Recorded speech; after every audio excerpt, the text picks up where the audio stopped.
Hello and welcome to another Raggy's Beers, Wines and Spirits review on a glorious day in May. Thank God, nice to have some decent weather, 80 degrees plus in here.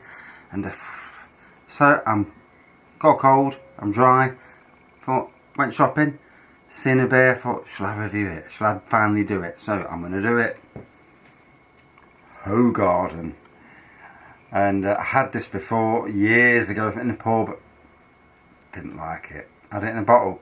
Didn't like it. But obviously, it's your taste buds change, and now it's a time to have a go. See if I like it or not. Well, I'm gonna drink it, so whether I like it or not. But it might be one of them that takes about 5 hours to drink. The wife will be pleased because I'll be very, very sober tonight.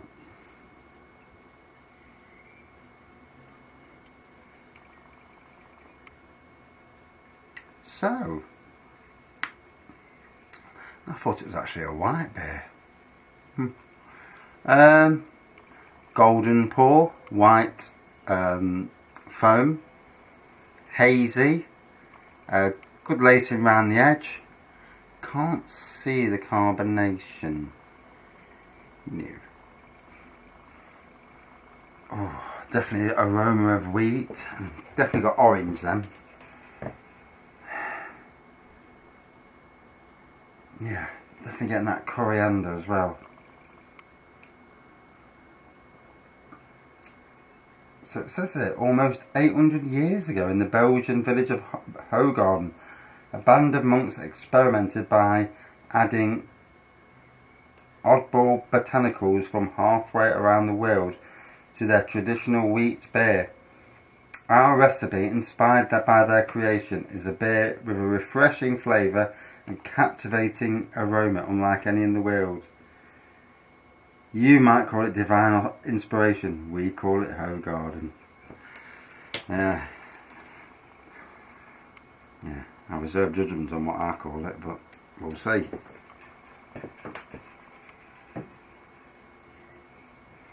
So, still coming off the remnants of a cold and got a right dry throat. Unless I'm getting another one, you never know. These days, kids, babies, and you get a cold going round, and that iteration just changes with somebody else gets it, and then it goes round again. And so you spend, half the year just getting the same cold in different form.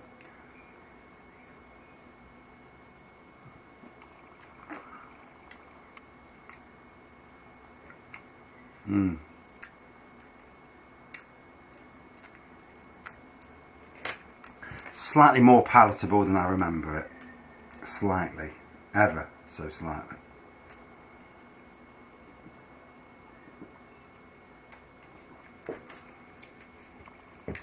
Okay, my taste buds have changed. Had this years ago. Couldn't. Started to drink it. And, even at that time, I was a home brewer. So I know I've tasted like rancid beer, because obviously, sometimes you do make a rancid brew. And I couldn't drink it. Nearly like 2 hours in this pub. Everyone else had like 2 or 3 pints. I was still stuck on half a glass of this stuff. So, yeah.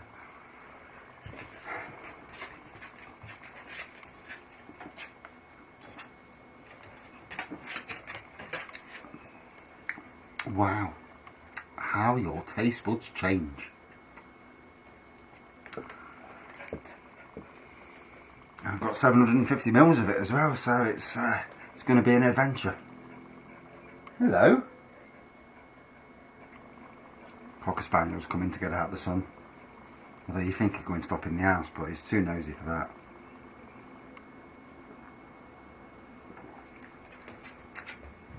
Hot tub's on. Barbecue's going on. And I'm not going to do much more. Going up the wife, empty the dishwasher and refill it. And I think that'll do, It's some chill time. Got to chill while the good weather's here, because you don't know, you could be an absolute crap summer. So, or we could have another heat wave like last year, that was outstanding, that heat wave. Not the easiest to work in, especially if you've got watering plants like I was. I spent nearly 6 weeks purely watering, and stupid council should never have put this meadow matting down, which is a grass with wildflower in it. Put it down in the middle of the drought and then trying to keep it watered. You know, all the best will in the world, you know, you'd need to put that much water on it to soak it, that it's you know, it's a waste of water, to be fair. And we did put a hell of a lot on. So I'm drinking it, and like Duvel, oh dear, it's cold. Like Duvel, I couldn't take that stuff either, and yet now, when I drank it, I was actually amazed by how good it was. So there's a lesson for all of us, really. As your taste buds change, as you drink more beers, and your palate can take stuff, you know, different taste, aromas and all that, go back to something that you hated and see if it's drinkable now. Amazing.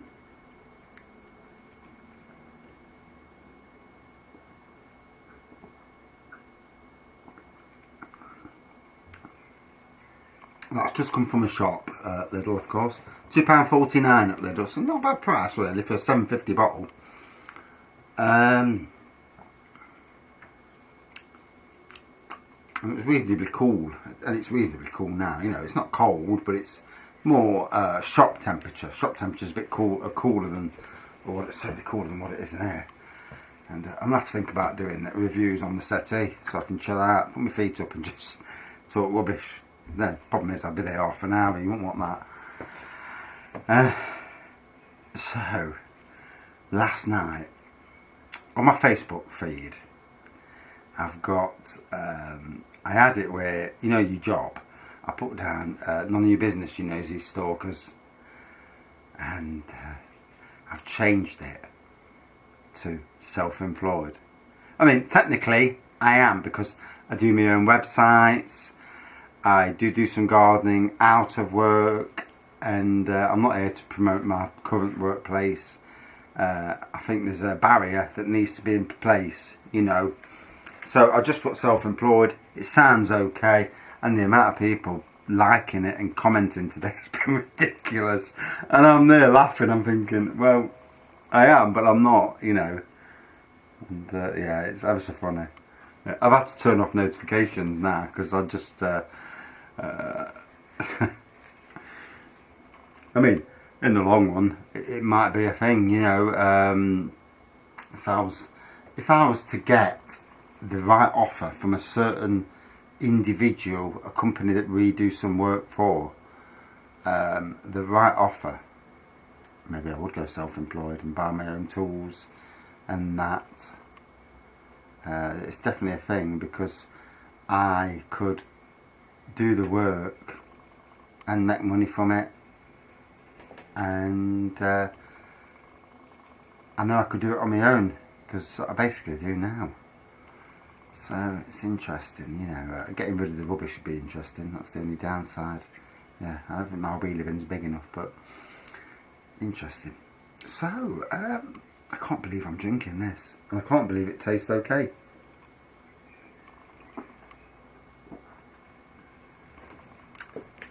Still getting that same wheat aroma, but whereas in the olden days I would have drank it, I'd have gone, and it would, I hated the taste of it. Now it's palatable. I wouldn't say it's not a King Goblin, you know, and it's not like an Adnam's broadside, but it's better than what you know. It's going to be interesting giving it a score out of 5.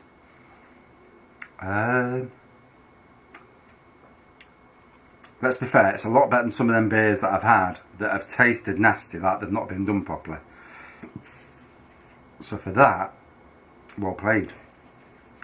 I'm still not sure it's my sort of beer, but you know, from a beer that I was never going to review, And I've been itching to review it for a while, but I wanted to get it at the right price. £2.50 is still a bit steep in my books. I'm sure in one of the other Lidls I had it for £1.29, and even then it didn't sell, which tells you something.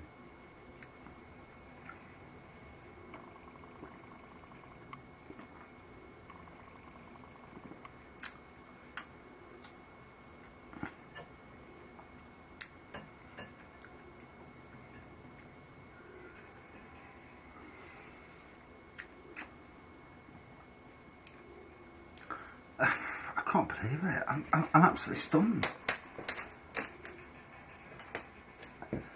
But I suppose in some ways, it's like with wines, where you first drink a white wine and it tastes absolutely rancid. It tastes like vinegar. And like the same with reds.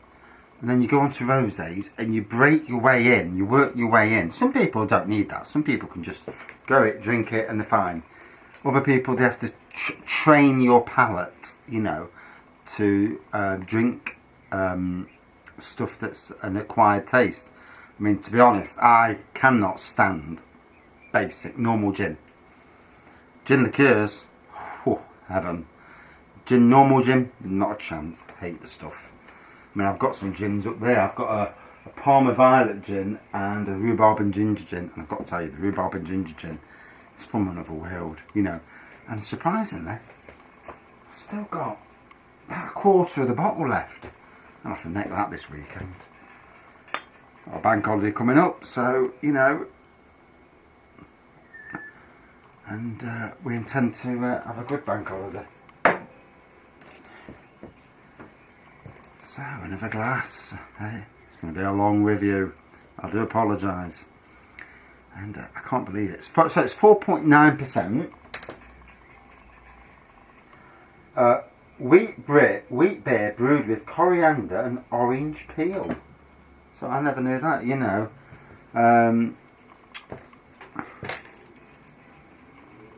Hazy beers don't bother me at all. I'm sure in the pub, you know, it was a lot more whiter than that. I'm sure it was. Yeah, Bière Blanche. Blanche being white. Well, that ain't white.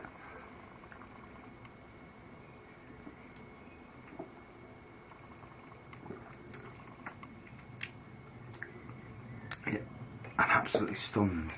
It actually tastes acceptable. You know, and fair play to it. It's only 4.9%. And I can feel it hitting me, you know. And it's good because it puts me in a chilled out mood. Which is always a good thing, you know. With drinking, drink to be chilled. Never drink to drown your sorrows, because that's when it gets dangerous. And certainly don't wake up in the morning and start necking vodka. I've got a family member, sadly, who's that's her thing. And, you know, with me,